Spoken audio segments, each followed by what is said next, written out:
Tech and business പോഡ്കാസ്റ്റിലേക്ക് എല്ലാവർക്കും സ്വാഗതം. അപ്പോൾ ഇന്ന് നമ്മൾ സംസാരിക്കാൻ പോകുന്നത് നമ്മൾ ബിസിനസ്സിൽ AI ഓട്ടോമേഷൻ അല്ലെങ്കിൽ ഈ 2026 AI ഓട്ടോമേഷൻ്റെ ഇമ്പോർട്ടൻസ് എന്താണ്, ബിസിനസ്സിന് എങ്ങനെ AI ഓട്ടോമേഷൻസ് കൊണ്ടുവരാം എന്നുള്ളതിനെ കുറിച്ചാണ്. അപ്പോൾ ഈ ഒരു വീഡിയോ തുടങ്ങുന്നതിന് മുമ്പ് ജസ്റ്റ് പറയാം, എൻ്റെ പേര് സബിൻ, ഞാനൊരു ERP കൺസൾട്ടൻ്റാണ്. ERP കൺസൾട്ടിങ് എന്ന് പറഞ്ഞു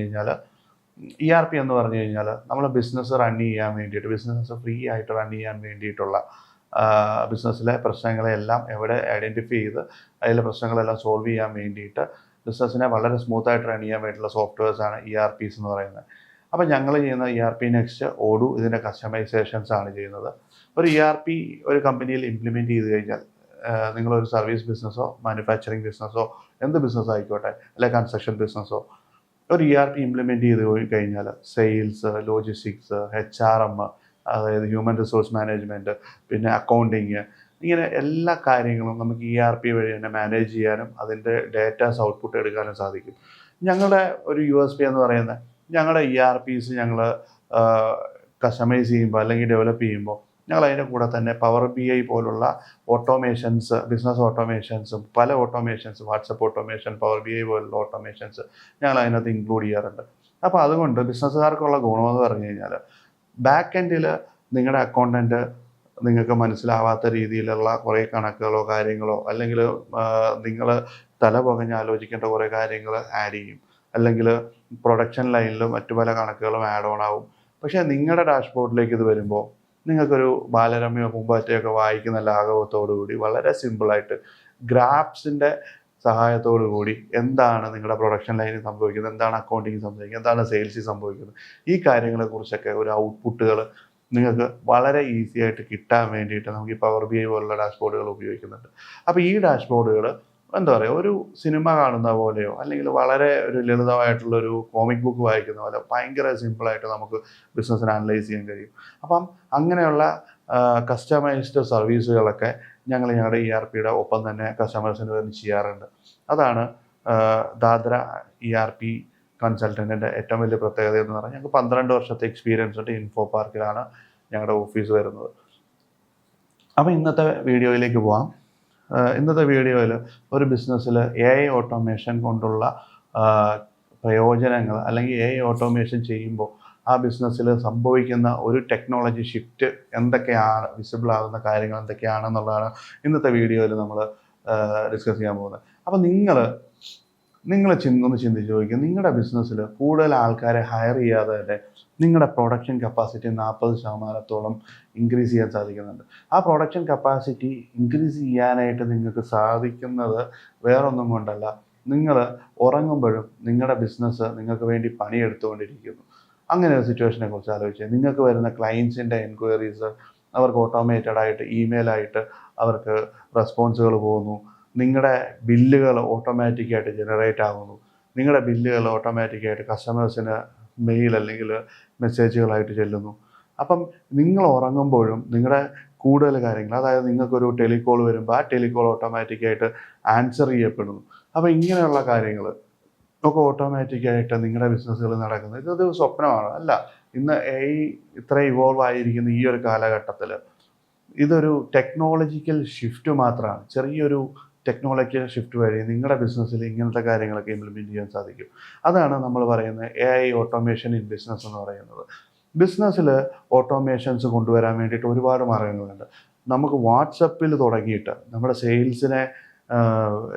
സെയിൽസിനെ സപ്പോർട്ട് ചെയ്യുന്ന CRMൽ തുടങ്ങി നമ്മുടെ പ്രൊഡക്ഷൻ ലൈനിൽ എത്രത്തോളം പ്രൊഡക്ഷൻ നടക്കുന്നുണ്ട്, എത്രത്തോളം പ്രൊഡക്ഷൻ ലൈൻ വേക്കൻ്റ് ആയി കിടക്കുന്നുണ്ട്, ആ വേക്കൻ്റ് ആയിട്ടുള്ള പ്രൊഡക്ഷൻ ലൈനിനെ എങ്ങനെ നമുക്ക് കൂടുതൽ എഫിഷ്യൻ്റ് ആക്കാം, അല്ലെങ്കിൽ കൂടുതൽ ഓർഡറുകൾ നമ്മൾ എടുത്തു കഴിഞ്ഞാൽ നമുക്ക് പ്രൊഡക്ഷൻ ലൈന് ഓപ്പണായി കിട്ടാൻ സാധ്യതയുണ്ടോ, ഇങ്ങനെയുള്ള കാര്യങ്ങളൊക്കെ നമുക്ക് അനലൈസ് ചെയ്യാൻ കഴിയും. എന്ത് വെച്ചുകൊണ്ട് ഒരു AI ഓട്ടോമേഷൻസ് നമ്മൾ ആഡ് ചെയ്തിട്ടുണ്ടെന്നുണ്ടെങ്കിൽ. അത് മാത്രമല്ല, ഇപ്പം നമുക്ക് ഈ ടെലികോളർ എന്ന് പറയുന്നത് ഇന്ന് വരെ ഒരുപാട് ആളുകൾക്ക് ജോലി കിട്ടിയിരുന്ന സാധ്യതയുള്ളൊരു ജോലിയായിരുന്നു ടെലികോളർ ജോലി എന്ന് പറയുന്നത്. പക്ഷേ ഇനിയിപ്പോൾ ഒരു 2-3 വർഷത്തിനുള്ളിൽ ഈ ടെലികോളർ എന്ന് പറയുന്ന ഒരു ജോലി തന്നെ ലോകത്ത് നിന്ന് ഇല്ലാതാകാൻ പോകുന്നത്. കാരണം എന്താ വെച്ച് കഴിഞ്ഞാൽ, ഇന്ന് ഒരു മനുഷ്യൻ ഒരു കോൾ എടുത്ത് നിങ്ങളുടെ ബിസിനസ്സിനെ കുറിച്ച് ആധികാരികമായി സംസാരിക്കുന്നതിനേക്കാളും വ്യക്തമായിട്ട്, ഒരു മനുഷ്യൻ സംസാരിക്കുന്നതിനേക്കാളും വ്യക്തമായി പല ലാംഗ്വേജുകളിൽ.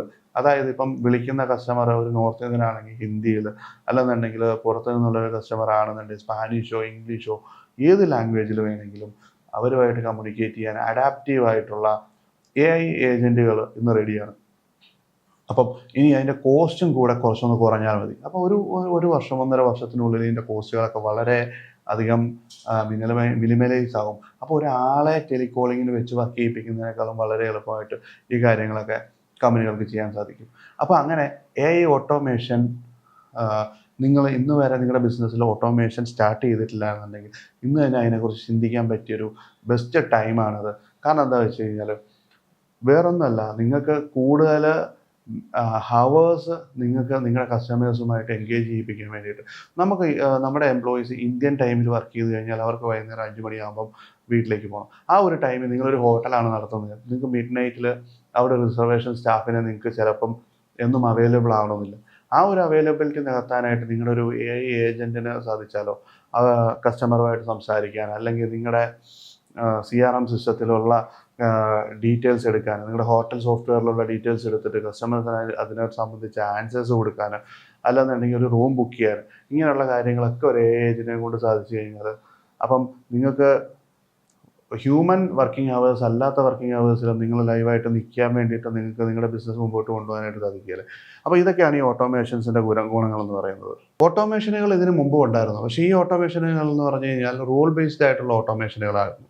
അപ്പോൾ റൂൾ ബേസ്ഡ് ആയിട്ടുള്ള ഓട്ടോമേഷൻ എന്ന് പറഞ്ഞു കഴിഞ്ഞാൽ ഇപ്പോൾ പണ്ടൊക്കെ നമ്മൾ എയർടെലിൻ്റെ അല്ലെങ്കിൽ വോഡാഫോണിൻ്റെ ഐഡിയയുടെ ഒക്കെ കോൾ സെൻറ്ററുകളിലേക്ക് വിളിക്കുമ്പോൾ IVRകൾ കേൾക്കാമായിരുന്നല്ലോ.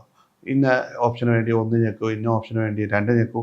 ഈ IVRകളിൽ നമ്മൾ 1, 2 ഞെക്കി കഴിയുമ്പോൾ കസ്റ്റമർ കെയറുമായിട്ട് സംസാരിക്കാൻ 9 ഞെക്കും. അപ്പോൾ ഒരു ഹ്യൂമൻ ആയിരുന്നു അപ്പുറത്ത് ഫോൺ എടുത്തുകൊണ്ടിരുന്നത്. പക്ഷേ ഇന്ന് ഈ ഓട്ടോമേഷൻ്റെ ലെവലുകൾ മാറി. നമുക്ക് ഈ ഓട്ടോമേഷനുകൾ ചിന്തിക്കാനും അല്ലെങ്കിൽ തീരുമാനങ്ങൾ എടുക്കാനും അത് ഇംപ്ലിമെൻറ്റ് ചെയ്യാനും ഡിസൈഡ് ചെയ്യാനും ഒക്കെ കഴിവുള്ള AI ഏജൻറ്റുകൾ ഇന്ന് അവൈലബിളായി. അപ്പം ഒരു കസ്റ്റമർ വിളിക്കുമ്പോൾ തന്നെ ആ കസ്റ്റമറുമായിട്ട് ഒരു മനുഷ്യൻ സംസാരിക്കുന്ന പോലെ തന്നെ വ്യക്തമായിട്ട് സംസാരിക്കാൻ പറ്റുന്ന AI ഏജൻറ്റുകൾ ഇന്ന് റെഡിയാണ്. അപ്പം ഇങ്ങനെയുള്ള ഓട്ടോമേഷനുകൾ, അതായത് നിങ്ങൾ ചിന്തിക്കാത്ത സമയത്ത് പോലും ആ ഒരു ഓട്ടോമേഷനുകൾ വർക്ക് ചെയ്യുന്ന ഒരു രീതിയിലേക്ക് മാറി. AI ഏജൻറ്റ് വർക്ക് ചെയ്യുന്ന രീതിയിലേക്ക് ഇന്ന് ഈ AI ഏജൻറ്റ് നിങ്ങൾക്ക് വേണ്ടി വർക്ക് ചെയ്യുന്നതിന് പകരം ഒരു വർക്ക് ഫോഴ്സിനെ തന്നെ ക്രിയേറ്റ് ചെയ്യാൻ പറ്റും. ഒരു ഏജൻ്റ് അല്ല, ഒരു ഏജൻറ്റോ 2 ഏജൻറ്റോ അല്ല, മൾട്ടിപ്പിൾ ഏജൻസുകളെ യൂസ് ചെയ്തുകൊണ്ട് നിങ്ങളുടെ ഓഫീസുകളിലെ അല്ലെങ്കിൽ നിങ്ങളുടെ സിസ്റ്റത്തിലെ സകലമാന കാര്യങ്ങളും മാനേജ് ചെയ്യാനും data entry, invoice creation, accounting എന്ന് വേണ്ട എല്ലാ കാര്യങ്ങളിലും, ടെലികോളിങ് എന്ന് വേണ്ട എല്ലാ കാര്യങ്ങളിലും ഡിസിഷൻ മേക്കിംഗ് ചെയ്യാൻ വേണ്ടിയിട്ടും അല്ലെങ്കിൽ ഡിസിഷൻസ് എടുക്കാൻ വേണ്ടിയിട്ടും AI ഏജൻസികളെ യൂസ് ചെയ്യാൻ പറ്റുന്ന ഒരു കാലത്തേക്ക് മാറി. ഇന്ന് AI എന്ന് പറഞ്ഞു കഴിഞ്ഞാൽ നമ്മളൊരു പ്രോംപ്റ്റ് കൊടുത്തിട്ട് നമുക്ക് അവിടെ നിന്ന് കിട്ടുന്ന ആൻസർ എടുത്ത് വെച്ചിട്ട് പറയാൻ മാത്രമുള്ള ഒരു ടൂളല്ല. ഇന്ന് നമ്മുടെ സിസ്റ്റം കംപ്ലീറ്റ്, നമ്മുടെ ഒരു ഡേ ടു ഡേ സിസ്റ്റം എഫിഷ്യൻ്റായിട്ട് റൺ ചെയ്യാൻ പറ്റുന്ന ഒരു മോഡലായിട്ട് ഇന്ന് AI ഏജൻറ്റുകൾ വന്നതിൽ പിന്നെ ആ ഒരു വലിയ മാറ്റമാണ് ഉണ്ടായിരിക്കുന്നത്. പിന്നെ ഫാക്ടറികൾ, പ്രൊഡക്ഷൻ ലൈനുകൾ, ഇതൊക്കെ ഇന്ന് ഡാർക്ക് ഫാക്ടറി എന്നുള്ളൊരു കോൺസെപ്റ്റിലേക്ക് പോകാനായിട്ടുള്ള ഒരു തയ്യാറെടുപ്പിലാണ് ഇന്ന് ലോകം നിൽക്കുന്നത്. ഡാർക്ക് ഫാക്ടറീസ് എന്ന് പറഞ്ഞു കഴിഞ്ഞാൽ വർക്ക് ഫോഴ്സുകൾ ഇല്ലാത്തൊരു ഫാക്ടറി. ആവശ്യമുണ്ടെങ്കിൽ മാത്രം 1-2 വർക്കേഴ്സ് ആ ഫാക്ടറിയിലേക്ക് പോകും. അല്ലാന്നുണ്ടെങ്കിൽ ആ ഫാക്ടറി ഒരു ഇലക്ട്രിസിറ്റി പോലും ഉണ്ടാവില്ല. ഫുൾ ഡാർക്ക് റൂമിൽ ഓട്ടോമാറ്റിക്കായിട്ട് റോബോട്ടിക്സ് ഉപയോഗിച്ചുകൊണ്ട് തന്നെ പ്രൊഡക്ഷൻ ലൈനും കാര്യങ്ങളും ഒക്കെ നടക്കുന്ന ഫാക്ടറികൾ നമുക്ക് ഇന്ന് വരെ ചിന്തിക്കാൻ സാധിച്ചു. ഇന്ന് ഇന്ത്യയിൽ 1-2 ഫാക്ടറികൾ ആ രീതിയിൽ വർക്ക് ചെയ്യുന്നുണ്ട്. ചെന്നൈയിലൊരു ഫാക്ടറി കഴിഞ്ഞ ദിവസം ഞാനൊരു ന്യൂസിൽ കണ്ടതാണ്. അപ്പം ചെന്നൈയിലൊരു ഫാക്ടറി ഇപ്പോൾ ഡാർക്ക് ഫാക്ടറി മോഡലിൽ വർക്ക് ചെയ്യാൻ സ്റ്റാർട്ട് ചെയ്തു. അപ്പോൾ ഇങ്ങനെ ഇന്ത്യയിലേക്കും ഈ ഡാർക്ക് ഫാക്ടറി എന്ന് പറയുന്ന കോൺസെപ്റ്റുകൾ വന്നു തുടങ്ങി. അപ്പം ഇനിയിപ്പം ലോകത്ത് സംഭവിക്കാൻ പോകുന്നതെന്ന് പറഞ്ഞാൽ ഈ ഒരു ഷിഫ്റ്റാണ്. മനുഷ്യൻ ജോലി ചെയ്യുന്നതിനേക്കാൾ കൂടുതൽ മെഷീൻസ് ജോലി ചെയ്യുന്ന ഒരു കാലഘട്ടത്തിലേക്കാണ് പോയിക്കൊണ്ടിരിക്കുന്നത്. അപ്പം ഈ 2026 ഏറ്റവും വലിയ മാറ്റങ്ങൾ ഉണ്ടായിരിക്കുന്നത്, 25-26 ഏറ്റവും വലിയ മാറ്റങ്ങൾ ഉണ്ടായിരിക്കുന്നതെന്ന് പറഞ്ഞു കഴിഞ്ഞാൽ നമ്മുടെ ബിസിനസ്സിനൊന്നും ഇഗ്നോർ ചെയ്യാൻ പറ്റിയാത്ത പല കാര്യങ്ങളിലും മാറ്റങ്ങൾ ഉണ്ടായിട്ടുണ്ട്. അതായത് ഏജൻസ് അല്ലെങ്കിൽ AI ഏജൻസ് ഒരു പൈലറ്റ് ലെവലിൽ നിന്ന് പ്രൊഡക്ഷൻ ലെവലിലേക്ക് മാറിയ ഒരു കാലഘട്ടമായിരുന്നു 2024, 25, 26 എന്ന് പറയുന്നത്. അതായത് ഒരുപാട് കമ്പനികൾ ഈ ഒരു സിസ്റ്റത്തിനെ ഇംപ്ലിമെൻറ്റ് ചെയ്ത് അതിൽ നിന്ന് റിയൽ റിട്ടേൺ ഓൺ ഇൻവെസ്റ്റ്മെൻറ്റുകൾ എടുത്ത ഒരു കാലഘട്ടമാണ് 25 എന്നൊക്കെ പറയുന്നത്, 2025 എന്ന് പറയുന്നത്. അതിൽ നിന്ന് എഫിഷ്യൻ്റായിട്ട് റിട്ടേണുകൾ എടുത്തു. അതിൽ നിന്ന് 30 തൊട്ട് 50% വരെ എഫിഷ്യൻ്റായിട്ട് റിട്ടേണുകൾ, അതായത് കൂടുതൽ റിട്ടേണുകൾ ഉണ്ടാക്കിയ കമ്പനികളെ നമുക്ക് കാണാൻ സാധിക്കും. അതായത് ഫോർ എക്സാമ്പിൾ പറയുന്നത് സെയിൽസിൽ, സപ്പോർട്ടിൽ, ഫൈനാൻസിൽ, ഓപ്പറേഷനിലെല്ലാം ഇത് ഇംപ്ലിമെൻറ്റ് ചെയ്ത്, ഏജൻസിനെ ഇംപ്ലിമെൻറ്റ് ചെയ്ത് അവിടെ നിന്ന് കോടിക്കണക്കിന് രൂപ ലാഭങ്ങൾ ഉണ്ടാക്കിയ കമ്പനികൾ ഇന്ന് ഇന്ത്യയിൽ തന്നെയുണ്ട്. അപ്പം ഇതിൽ പ്രഷറുകൾ എവിടെയാണ് ഉണ്ടാകുന്നതെന്ന് വെച്ച് കഴിഞ്ഞാൽ, ഈ ലീഡേഴ്സ് ഒരു റിയൽ പ്രൊഡക്ഷൻ ഏജൻസിനെയാണ് അവർ ഡിമാൻഡ് ചെയ്യുന്നത്. അപ്പം നമ്മൾ പല ആൾക്കാരും ഇൻഡസ്ട്രിയൽ ലീഡേഴ്സുമായിട്ട് സംസാരിച്ചപ്പോഴും അവർക്ക് റിയൽ പ്രൊഡക്റ്റീവ് ഒരു ഏജൻസിനെ വേണം. പക്ഷേ ഈ ഏജൻസിന് ഫ്ലോസുകൾ ഉണ്ടാകാൻ പാടില്ല. പക്ഷേ അത് ആ ഒരു കമ്പനിയിലെ പ്രൊഡക്ഷൻ ലൈനുമായിട്ട് അല്ലെങ്കിൽ ആ കമ്പനിയിലെ ആക്ടിവിറ്റീസുമായിട്ട് ബന്ധപ്പെട്ടിട്ട് അതിൽ നിന്ന് ട്രെയിൻ ചെയ്ത് മാത്രമേ ഈ ഏജൻസിനെ മുമ്പോട്ട് കൊണ്ടുപോകാൻ പറ്റുള്ളൂ. ഒരു 100% എഫിഷ്യൻ്റ് ഏജൻറ്റിനെ ഇന്ന് ഡിപ്ലോയ് ചെയ്ത് കഴിഞ്ഞാൽ നാളെ അവർ ആ ഒരു 100% എഫിഷ്യൻസി നാളെ പുറത്ത് തരണമെന്നില്ല. പക്ഷേ ഇത് അക്സെപ്റ്റ് ചെയ്യാനായിട്ട് പല ഇൻഡസ്ട്രിയൽ ലീഡേഴ്സും ശ്രമിക്കുന്നില്ല എന്നുള്ള കാര്യമാണ്. പിന്നെ രണ്ടാമത്തെ കാര്യം, ആളുകളുടെ ജോലികൾ നഷ്ടപ്പെടുന്നു എന്ന് പറയുന്നത് ഒരു വലിയ ടോപ്പിക്കാണ്, എന്ന് വലിയ ഡിസ്കഷനൊക്കെ പോകുന്നൊരു കാര്യമാണ്. പക്ഷേ ആളുകളുടെ ജോലി പോകുന്നതിന് പകരം ആളുകളെ ഈ ബോറിംഗ് ടാസ്കിൽ നിന്ന് മാറ്റിയിട്ട് ക്രിയേറ്റീവ് സൈഡിലേക്ക് മാറ്റുന്നു എന്നുള്ളതും എയുടെ ഒരു അഡ്വാൻറ്റേജ് ആണ്. അപ്പോൾ എത്രത്തോളം ജോലി പോകും, എത്രത്തോളം ആളുകൾ മറ്റ് മേഖലകളിലേക്ക്, ക്രിയേറ്റീവ് മേഖലകളിലേക്ക് മാറും എന്നുള്ളത് വരും കാലഘട്ടങ്ങളിൽ പറയാൻ പറ്റുള്ളൂ. അപ്പം അത് ഒരു ചോദ്യചിഹ്നമായിട്ട് ഇന്ന് തന്നെ നിൽക്കുന്ന ഒരു കാര്യമാണ്. ഇനി ഈ AI ഏജൻസിൻ്റെ യൂസ് കേസുകൾ എവിടെയൊക്കെയാണ്, എങ്ങനെയൊക്കെയാണ് എന്നുള്ളത് നമുക്ക് കുറച്ചും കൂടെ ഒന്ന് ബ്രീഫായിട്ട് നോക്കാം. നമ്മൾ ഓൾറെഡി സംസാരിച്ചു, പക്ഷേ കുറച്ചും കൂടെ നമുക്ക് നോക്കാം. സെയിൽസ് ആൻഡ് മാർക്കറ്റിങ്ങിൽ നമുക്ക് പ്രൈമറിലി ഏറ്റവും ബേസിക്കായിട്ട് നമുക്ക് ചെയ്യാൻ പറ്റുന്ന ഓട്ടോമേഷൻ എന്ന് പറഞ്ഞു കഴിഞ്ഞാൽ വാട്സപ്പ് ഓട്ടോമേഷനാണ്. വാട്സപ്പ് ഓട്ടോമേറ്റ് ചെയ്ത് നമുക്ക് വരുന്ന ലീഡുകളെ വാട്സപ്പ് ബോട്ട് വഴി നമുക്ക് ആൻസർ കൊടുക്കാനും, കസ്റ്റമേഴ്സിന് വേണ്ട ആൻസർ കൊടുക്കാനും, നമ്മുടെ ഡാറ്റാ ബേസസ് അതിനകത്ത് ഫീഡ് ചെയ്തുകൊണ്ട് അത്യാവശ്യം AI റിലേറ്റഡ് ആയിട്ടുള്ള ആൻസേഴ്സ്, ഹ്യൂമൻ ടച്ച് കൊണ്ടുവരുന്ന രീതിയിലുള്ള ആൻസേഴ്സ് കസ്റ്റമേഴ്സിന് കൊടുക്കാനും ഒക്കെ സാധിക്കും. അപ്പോൾ നമുക്കവിടെ റിയലായിട്ട് നമുക്കവിടെ ഒരു ഹ്യൂമൻ ഏജൻറ്റ് അവിടെ ഹാൻഡിൽ ചെയ്യാനില്ലെങ്കിൽ പോലും നമുക്ക് നമ്മുടെ ലീഡിന് എൻക്വയറി ചെയ്യുന്ന കസ്റ്റമറിന് അപ്പം തന്നെ ആൻസർ കൊടുക്കാൻ പറ്റുന്നത് വളരെ ഇമ്പോർട്ടൻ്റ് ആയിട്ടുള്ള കാര്യമാണ്. അത് ഫേസ്ബുക്ക് ലീഡ്, ഇൻസ്റ്റാഗ്രാം ലീഡ്, അല്ലാന്നുണ്ടെങ്കിൽ ഇങ്ങനെയുള്ള ലീഡ്സൊക്കെ ക്രിയേറ്റ് ചെയ്യുമ്പോൾ നമുക്കിത് വളരെ യൂസ്ഫുൾ ആയിട്ടുള്ളൊരു കേസാണ് ഈ വാട്സപ്പ് ഓട്ടോമേഷൻ എന്ന് പറയുന്നത്. അതുമാത്രമല്ല, നമുക്ക് ഈ ഫേസ്ബുക്ക്, ഇൻസ്റ്റാഗ്രാം അങ്ങനെയുള്ള ലീഡുകളെ നമുക്കൊരു പർട്ടിക്കുലർ പൊസിഷനിലേക്ക് കൊണ്ടുവരാൻ വേണ്ടിയിട്ട്, അല്ലെങ്കിൽ ഒരു CRMലേക്ക് കൊണ്ടുവരാൻ വേണ്ടി സാപ്പിയർ പോലുള്ള ഓട്ടോമേഷൻ ടൂളുകൾ നമുക്ക് ഉപയോഗിക്കാം. അപ്പോൾ ഇങ്ങനെയൊക്കെ നമുക്ക് ഓട്ടോമേഷൻസ്, ഒരു ബേസിക് ഓട്ടോമേഷൻസ് നമുക്ക് സെയിൽസ് ആൻഡ് മാർക്കറ്റിംഗ് ചെയ്യാൻ പറ്റും. കസ്റ്റമർ സപ്പോർട്ടിൽ നമുക്ക് കസ്റ്റമർ സപ്പോർട്ട് ഏജൻസിന് ഹ്യൂമൻ ചെയ്യുന്ന അത്രയും നിന്ന് ചെയ്യാൻ സാധിച്ചില്ലെങ്കിൽ 60 തൊട്ട് 80% വരെ കസ്റ്റമേഴ്സിൻ്റെ പ്രശ്നങ്ങളെ മനസ്സിലാക്കി അതിനെ റെക്ടിഫൈ ചെയ്യാൻ വേണ്ടി സാധിക്കും. അപ്പം അവർക്കൊരു ടിക്കറ്റ് ജനറേഷൻ ചെയ്യാൻ സാധിക്കും, അല്ലെന്നുണ്ടെങ്കിൽ ഈ പ്രശ്നങ്ങളുടെ ഡേറ്റ പുൾ ചെയ്യാൻ സാധിക്കും, അവർക്ക് റിപ്ലൈ ചെയ്യാൻ സാധിക്കും. മാത്രമല്ല ഈ ഒരു പ്രശ്നത്തിൻ്റെ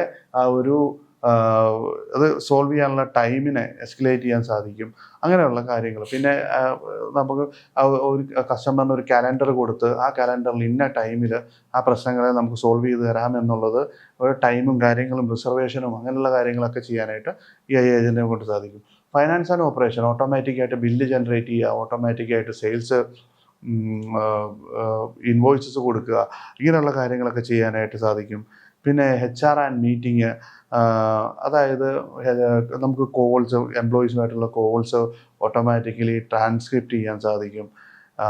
പിന്നെ ഇങ്ങനെയുള്ള കാര്യങ്ങളൊക്കെ, അതായത് നോഷൻ പോലുള്ള ടൂൾസ് യൂസ് ചെയ്തുകൊണ്ട് നമുക്ക് ഇൻ്റർവ്യൂസ് ഷെഡ്യൂൾ ചെയ്യാൻ സാധിക്കും. ഇങ്ങനെ ഒരുപാട് കാര്യങ്ങൾ നമുക്ക് AI വെച്ചിട്ട് ചെയ്യാൻ പറ്റും. അപ്പം നമുക്ക് ഇനിയിപ്പം AI വെച്ചിട്ട് നമുക്ക് ഇങ്ങനെയുള്ള ഓട്ടോമേഷൻസ് ചെയ്യാൻ വേണ്ടി കുറേ ടൂൾസ് നമുക്ക് അവൈലബിൾ ആണ്. അതിലൊന്നാണ് സാപ്പിയർ എന്ന് പറഞ്ഞ ടൂൾ എന്ന് പറഞ്ഞാൽ നമുക്ക് ഫേസ്ബുക്കിൽ നിന്നോ ഇൻസ്റ്റാഗ്രാമിൽ നിന്നോ എല്ലാം വരുന്ന ലീഡുകളെ ഒരൊറ്റ സോഴ്സിലേക്ക് കൊണ്ടുവരാൻ വേണ്ടിയിട്ട്, അതായത് ഈ ലീഡുകളെല്ലാം നമ്മുടെ CRM എന്ന് പറഞ്ഞ ഒരൊറ്റ സോഴ്സിലേക്ക് കൊണ്ടുവരാൻ വേണ്ടിയിട്ട് നമുക്ക് യൂസ് ചെയ്യാൻ പറ്റുന്ന ഒരു ടൂളാണ് സാപ്പിയർ എന്ന് പറഞ്ഞു കഴിഞ്ഞാൽ. അപ്പം സാപ്പിയർ എന്ന് പറഞ്ഞു കഴിഞ്ഞാൽ, സാപ്പിയറിൽ നമുക്കൊരു 8000+ ഇൻ്റഗ്രേഷൻസ് സാധിക്കും. പിന്നെ അതിനകത്ത് AI ഏജൻസിനെ ഡിപ്ലോയ് ചെയ്യാൻ സാധിക്കും. മറ്റ് പല കാര്യങ്ങളും സാപ്പിയറിൽ സാധിക്കുന്നുണ്ട്. അതായത് ഓട്ടോമാറ്റിക്കായിട്ട് നമുക്ക് വരുന്ന ലീഡ്സിന് ആൻസർ ചെയ്യാനും അങ്ങനെയുള്ള കാര്യങ്ങളൊക്കെ സാപ്പിയർ വഴി നമുക്ക് സാധിക്കുന്നുണ്ട്. പിന്നെ N8N എന്ന് പറഞ്ഞിട്ടൊരു ഓട്ടോമേഷൻ ടൂളുണ്ട്. ഇതിനകത്ത് നമുക്ക് ഭയങ്കര ഫ്ലെക്സിബിളായിട്ട് നമുക്ക് കുറേ ലോജിക്കുകൾ, അതായത് നമുക്കിപ്പം ഫോർ എക്സാമ്പിൾ പറയുകയാണെന്നുണ്ടെങ്കിൽ നമുക്കൊരു കസ്റ്റമറിൻ്റെ ഒരു എൻക്വയറി വരുന്നുണ്ട്, ഒരു എൻക്വയറി ഫോമിൽ നിന്ന് എൻക്വയറി വരുന്നു. ഈ എൻക്വയറി ഓട്ടോമാറ്റിക്കായിട്ട് നമ്മളൊരു ഗൂഗിൾ ഷീറ്റിലേക്ക് കൊണ്ടുപോകണം. ആ ഗൂഗിൾ ഷീറ്റിൽ നിന്ന് ആ നമ്പറിലേക്ക് കസ്റ്റമറിൻ്റെ നമ്മൾ ഫോം ഫില്ല് ചെയ്ത് മേടിച്ച കസ്റ്റമറിൻ്റെ നമ്പറിലേക്ക് ഒരു വാട്സപ്പ് മെസ്സേജ് പോകണം. ആ ഒപ്പം തന്നെ ഈ കസ്റ്റമേഴ്സിൻ്റെ റിക്വയർമെൻറ്റ്സിനെ പഠിച്ചുകൊണ്ട് ആ കസ്റ്റമറിൻ്റെ റിക്വയർമെൻറ്റ്സിനെ പഠിച്ചുകൊണ്ട് അത് ഓപ്പൺ ഐയിൽ ഇട്ടിട്ട് അതിൻ്റെ ഒരു ബ്രീഫിങ് നമ്മുടെ സെയിൽസ് ടീമിന് പോകണം. അപ്പോൾ ഇങ്ങനെയുള്ള ഓട്ടോമേഷനുകളെല്ലാം നമുക്ക് ഈ N8N വഴിയുള്ള ടൂൾ വഴി പറ്റും. ഇന്ന് നമ്മൾ അതിന് വേണ്ടി ഒരു കോഡ് എഴുതേണ്ട ആവശ്യമൊന്നുമില്ല. വെറും ഡ്രാഗ് ആൻഡ് ഡ്രോപ്പ് ടൂളുകളാണ് നമുക്ക് ഇതിനകത്ത് അവൈലബിൾ ആയിട്ടുള്ളത്. നമ്മൾ ജസ്റ്റ് അതിൻ്റെ API അങ്ങനെയുള്ള കാര്യങ്ങൾ, ആക്സസും അങ്ങനെയുള്ള കാര്യങ്ങളും മാത്രം കൊടുത്തു കഴിഞ്ഞാൽ ഈസിലി ഈ കാര്യങ്ങളൊക്കെ നടന്ന് കിട്ടുന്ന ഒരു രീതിയിലേക്ക്. പിന്നെ make.com, നമുക്ക് വിഷ്വൽ ബിൽഡർ അല്ലെന്നുണ്ടെങ്കിൽ കോംപ്ലക്സ് ആയിട്ടുള്ള ബ്രാഞ്ചിങ് വർക്ക് ഫ്ലോ, ഇതൊക്കെ നമുക്ക് make.com വഴി നമുക്ക് ചെയ്യാൻ സാധിക്കും. പിന്നെ ഒരുപാട് പ്ലാറ്റ്ഫോമുകളുണ്ട്. കാലൻലി, നമുക്ക് നമ്മളുമായിട്ട് ഒരാൾക്കൊരു മീറ്റിംഗ് സെറ്റ് ചെയ്യണമെന്നുണ്ടെങ്കിൽ കാലൻലി പോലുള്ള ടൂൾ യൂസ് ചെയ്തുകൊണ്ട് അവർക്ക് നമ്മളുമായിട്ടൊരു നമ്മുടെ ടൈം നോക്കിക്കൊണ്ട് നമ്മളുമായിട്ടൊരു മീറ്റിംഗ് സെറ്റ് ചെയ്യാനായിട്ടുള്ള അവൈലബിലിറ്റികളുണ്ട്. അങ്ങനെ ഇഷ്ടം പോലെ ടൂളുകൾ, ഒരുപാട് ഓട്ടോമേഷൻ ടൂളുകൾ ഇന്ന് അവൈലബിൾ ആയിട്ടുണ്ട്. അപ്പം ഈ ഓട്ടോമേഷൻ ടൂളുകൾ നമ്മൾ ഈ AI കൊണ്ട് ഡിസിഷൻ എടുക്കുമ്പോഴത്തേനും നമുക്ക് കുറേ പ്രശ്നങ്ങളും അവിടെ സംഭവിക്കാൻ സാധ്യതയുണ്ട്. നമ്മൾ കൊടുക്കുന്ന ഡേറ്റയുടെ ക്വാളിറ്റി, അല്ലെങ്കിൽ ഡേറ്റ ഒരു മോശം ഡേറ്റ ആണെന്നുണ്ടെങ്കിൽ ഈ AI എടുക്കാൻ പോകുന്ന ഡിസിഷൻ എന്ന് പറഞ്ഞു കഴിഞ്ഞാൽ അത് ചോദ്യം ചെയ്യപ്പെടുന്ന ഡിസിഷനായിരിക്കും. കാരണം ആ ഡിസിഷനിൽ കുറേ പ്രശ്നങ്ങൾ വരാൻ സാധ്യതയുണ്ട്, അല്ലെന്നുണ്ടെങ്കിൽ അവരൊരു മോശം ഡിസിഷൻ എടുക്കാനുള്ള സാധ്യതയുണ്ട്. അപ്പോൾ അതുകൊണ്ട് തന്നെ എപ്പോഴും ഇതിനകത്തൊരു ഹ്യൂമൻ ഇൻ്റർഫിയറൻസ് നല്ലതാണ്. ഈ AI മാത്രം വിശ്വസിച്ചുകൊണ്ട് എല്ലാ കാര്യങ്ങളും ഓട്ടോമേറ്റ് ചെയ്ത് റൺ ചെയ്ത് കഴിഞ്ഞാൽ ചിലപ്പം പല ഇടങ്ങളിലും അത് ഫോൾട്ടുകൾ വരാൻ സാധ്യതയുണ്ട്. അപ്പം അവിടെ ഹ്യൂമൻ ഇൻ്റർഫിയറൻസ് വളരെ ഇമ്പോർട്ടൻ്റ് ആണ്. പക്ഷേ നമ്മുടെ ജോലിയെ ഒരു 40% വരെ കുറയ്ക്കാനായിട്ട്, അല്ലെങ്കിൽ നമ്മുടെ എഫോർട്ടിനെ ഒരു 40% വരെ കുറയ്ക്കാനായിട്ട് ഇന്നത്തെ AI കൊണ്ട് ഇന്ന് വരെയുള്ള ഡെവലപ്മെൻറ്റ്സിൽ നമുക്ക് സാധിക്കുന്നുണ്ട് എന്നുള്ളത് നമുക്ക് ഒഴിച്ചുകൂടാൻ പറ്റാത്ത സാധനമാണ്, ഒഴിച്ചുകൂടാൻ പറ്റാത്ത കാര്യമാണ്. അപ്പം ഇതുപോലുള്ള ഇൻഫോർമേറ്റീവ് ആയിട്ടുള്ള വീഡിയോസ് നിങ്ങൾക്ക് കൂടുതൽ വേണമെന്നുണ്ടെങ്കിൽ tech and business podcast subscribe ചെയ്യുക, ലൈക്ക് ചെയ്യുക. Thank you.